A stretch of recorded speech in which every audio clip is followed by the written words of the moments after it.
नमस्कार, उज्ज्वला किचन मध्ये तुमचं स्वागत। आज मी ना धपाटे बनवते। ते ह्या वाटीने मी 1 वाटी गव्हाचं पीठ घेतलं। हे गव्हाचं पीठ आणि हे अर्ध वाटी ज्वारीचं पीठ आणि हे त्याच्यापेक्षा कमी एकदम अर्ध्यापेक्षा खाली वाटी एकदम मी डाळीचं पीठ घेतलं, म्हणजे 2-2.5 चमचे असं। आणि आता हे सगळं पीठ मी एकत्र करते।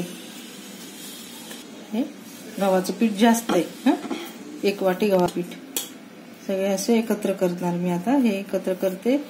आता ना मी ठेचा केला होता, हा बघा ठेचा, हा ठेचा आहे ना, हे मी खलबत्त्यात ठेचा बनवला, तो ठेचा मी घालून घेते याच्यामध्ये। हाताने मी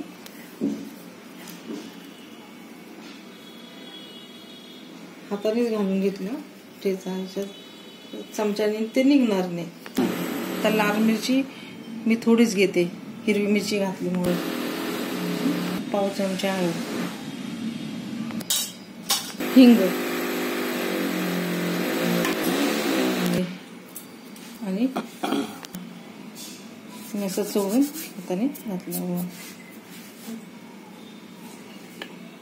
पाव चमचा मीठ,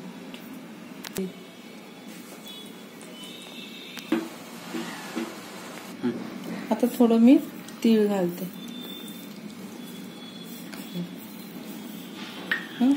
आता हे तीळ घालून सगळे एकत्र करते मी आणि याचा गोळा तयार करून घेते आता।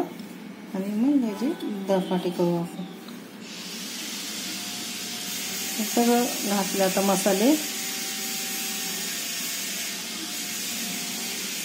घालून मिळून बघा, धपाट्याचं पीठ सगळं मऊन झालं एकदम छान, किती मस्त गोळा झाला एकदम।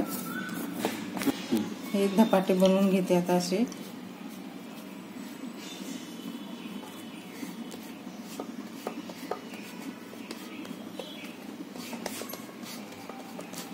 फुलपाटावरच करते।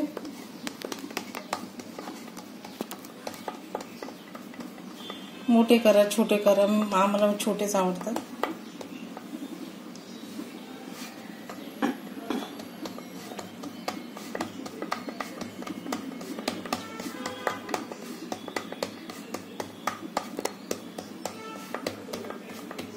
आता हे धपाटे मी घालते।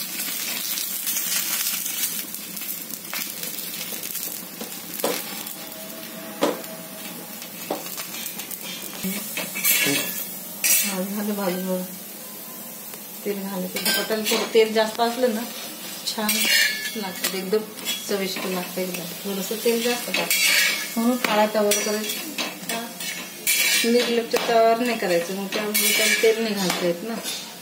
म्हणजे आपला लोखंडी तव्यावर, लोखंडी तव्यात केलं तर लोह पण मिळतं आपल्याला, म्हणून लोखंडी तव्यात करायचं। मग किती छान झालं।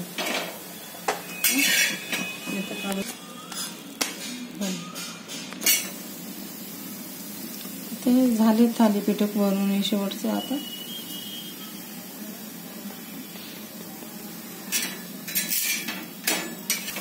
बोल झाले आता थालीपीठ, थालीपीठ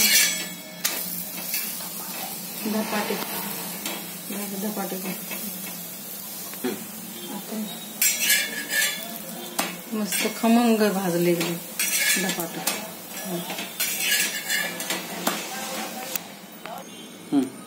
झाले माझे धपाटे करून। हे बघा किती छान असे मऊ झाले। गहू आणि ज्वारीच्या पिठापासून, डाळीचं पीठ थोडं घातलं होतं, त्याच्यापासून मी बनवले हे धपाटे। माझ्यासारखे धपाटे करून बघा। आवडले तर लाईक करा, सबस्क्राईब करा, कमेंट करा आणि कमेंटमध्ये मला सांगा। माझा व्हिडिओ पूर्णपणे बघा। व्हिडिओ पूर्णपणे बघितल्याबद्दल थँक्यू, धन्यवाद।